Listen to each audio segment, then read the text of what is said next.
Avant de plonger dans cette histoire incroyable, pensez à vous abonner à la chaîne et à activer la cloche. Ici, chaque récit a quelque chose à dire, et vous ne voudrez pas en manquer un seul.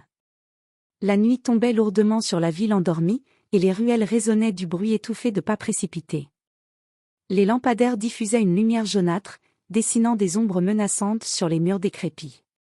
Dans l'air flottait une tension palpable, comme si quelque chose d'inattendu allait se produire. Au cœur de ce décor, une jeune fille jouait près de la grille d'un parc, insouciante et souriante.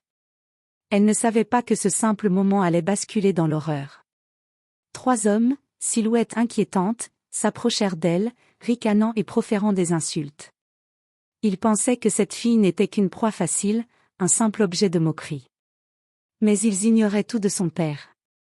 Derrière le masque ordinaire d'un garde, se cachait un homme dont le passé était marqué par le feu et la discipline.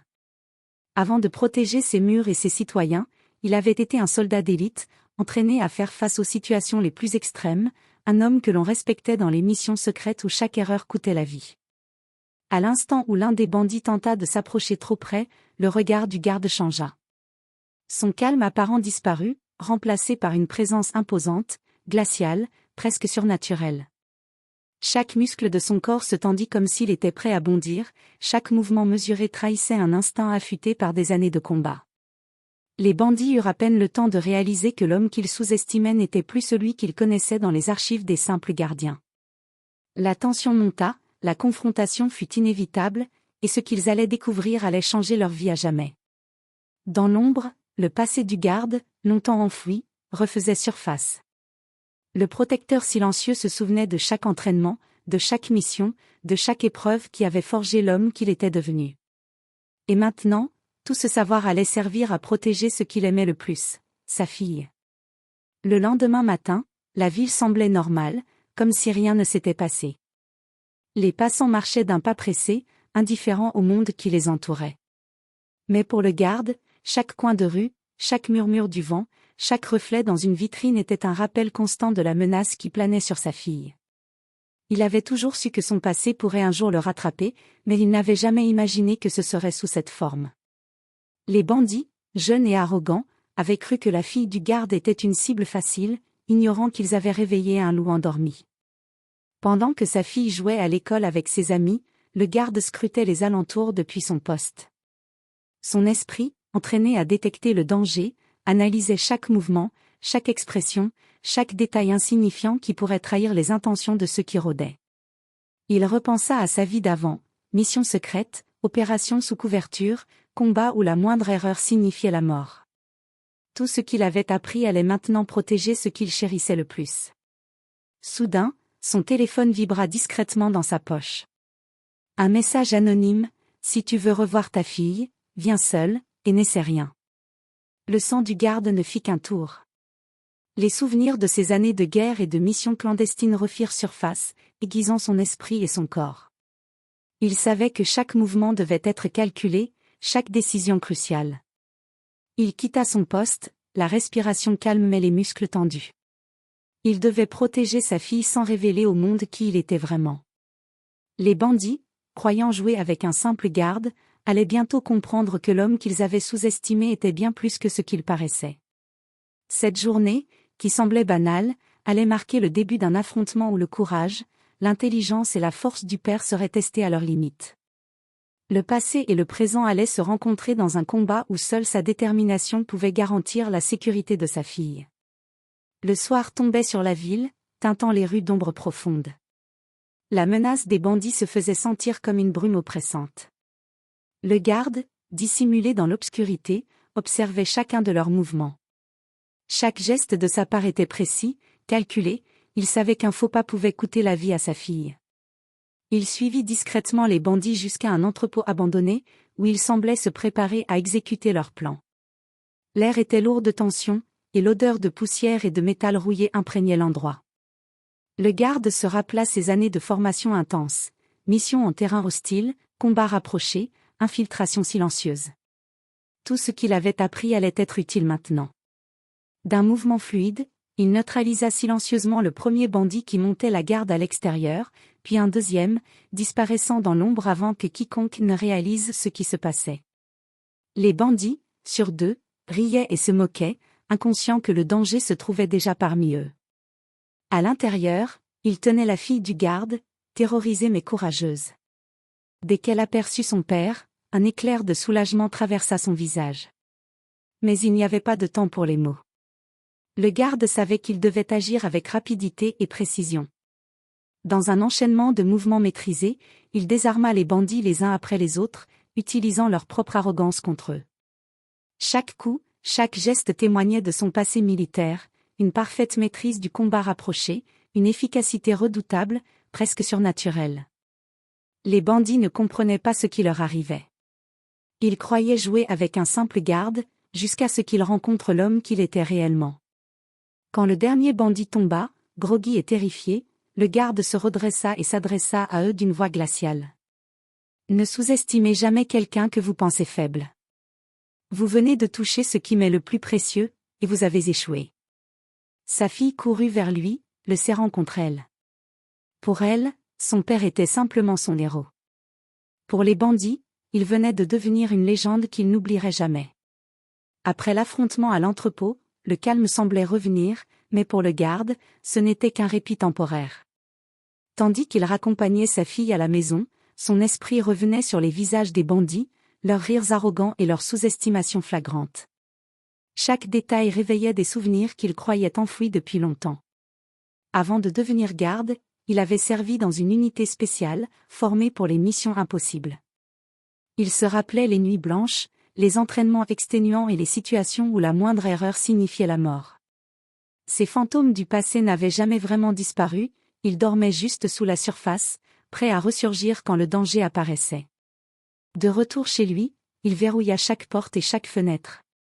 Sa fille, encore tremblante, le regardait avec une confiance absolue, inconsciente de la gravité de la menace qu'il venait de déjouer. Il s'assit à côté d'elle, mais son esprit était ailleurs. Il savait que les bandits n'avaient pas été envoyés au hasard, quelqu'un d'autre les avait probablement incités, et ce quelqu'un connaissait son passé.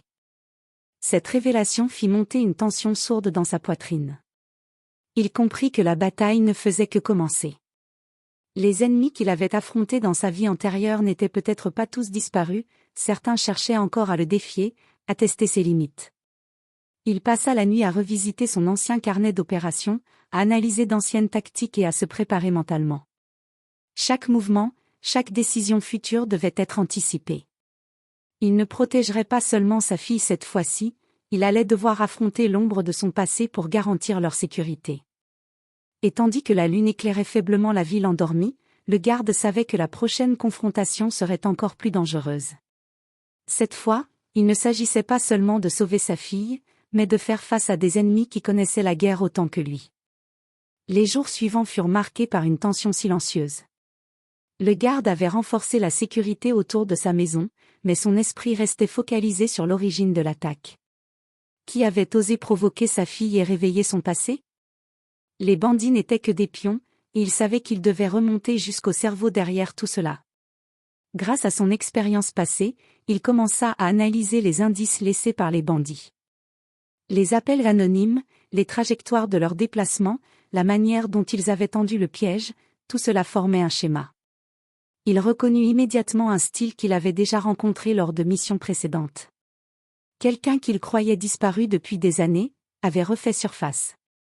Le nom de cette personne résonna dans sa mémoire, Victor Kane, un ancien rival de son unité, réputé pour sa cruauté et sa capacité à manipuler les gens dans l'ombre.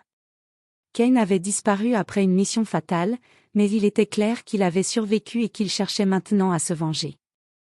Le garde comprit que l'attaque contre sa fille n'était pas un hasard, c'était un message. Déterminé, il prépara son plan avec la précision d'un stratège chevronné. Il devait confronter Kane, mais cette fois, il ne pouvait pas se permettre d'agir seul. Il contacta discrètement d'anciens alliés, des hommes et femmes avec qui il avait partagé des missions secrètes, pour former une équipe capable de neutraliser la menace sans mettre d'autres innocents en danger. La traque commença. Chaque pas, chaque mouvement était calculé. Le garde utilisait son expérience pour anticiper les pièges, pour rester invisible aux yeux de ceux qui croyaient le connaître seulement comme un simple garde. Et à chaque avancée, il ressentait la même intensité qu'au temps de ses missions d'élite, l'adrénaline, la concentration, la certitude que l'échec n'était pas une option. Lorsque le premier contact avec les hommes de Kane se produisit, le garde réalisa que cette confrontation serait bien plus dangereuse que l'attaque initiale. Kane n'avait pas seulement envoyé des bandits, il avait préparé un réseau entier pour tester les limites de son ancien adversaire. Mais le garde, lui, n'était plus le même homme qu'autrefois. Le protecteur de sa fille était désormais prêt à affronter les ombres de son passé, et à les écraser. La nuit tombait lourdement sur l'entrepôt abandonné où Victor Kane avait choisi de se cacher. Les ombres s'allongeaient, et l'air était chargé de tension, comme si chaque respiration pesait une tonne. Le garde, accompagné de ses anciens ralliés, approchait silencieusement, chaque pas calculé avec la précision d'un soldat d'élite. Kane les attendait, confiant. Il avait cru que son plan était parfait, que l'homme qu'il sous-estimait ne pourrait jamais revenir de son passé pour protéger sa fille. Mais il avait oublié que ce garde n'était pas seulement un protecteur, c'était un stratège, un vétéran, un homme capable de retourner chaque menace contre son auteur. Le premier contact fut brutal. Kane lança ses hommes dans une attaque féroce, mais le garde et son équipe se déplacèrent comme une unité parfaitement synchronisée. Chaque coup porté, chaque mouvement esquivé témoignait d'années d'entraînement et d'expérience. Le combat rapproché devint un ballet de force et de précision. Puis vint le moment où le garde et Kane se retrouvèrent face à face. Les yeux de Kane brillaient d'une arrogance mortelle, mais le garde ne montrait aucune peur.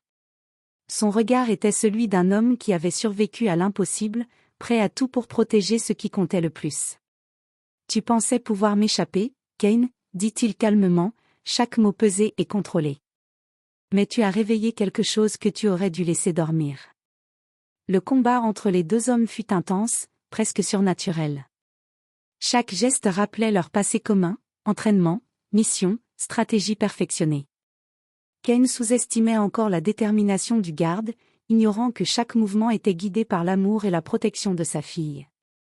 Finalement, après une confrontation épuisante, Kane fut maîtrisé. L'homme qui avait cherché à semer le chaos se retrouva impuissant face à celui qu'il avait longtemps sous-estimé.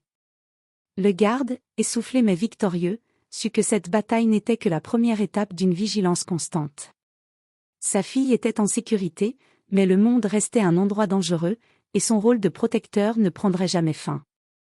Alors qu'il raccompagnait sa fille chez eux, la paix retrouvée, il se dit que, parfois, la véritable force ne réside pas seulement dans le passé ou l'expérience, mais dans l'amour indéfectible et la détermination de protéger ceux qui nous sont chers. Et dans ce rôle, il était invincible.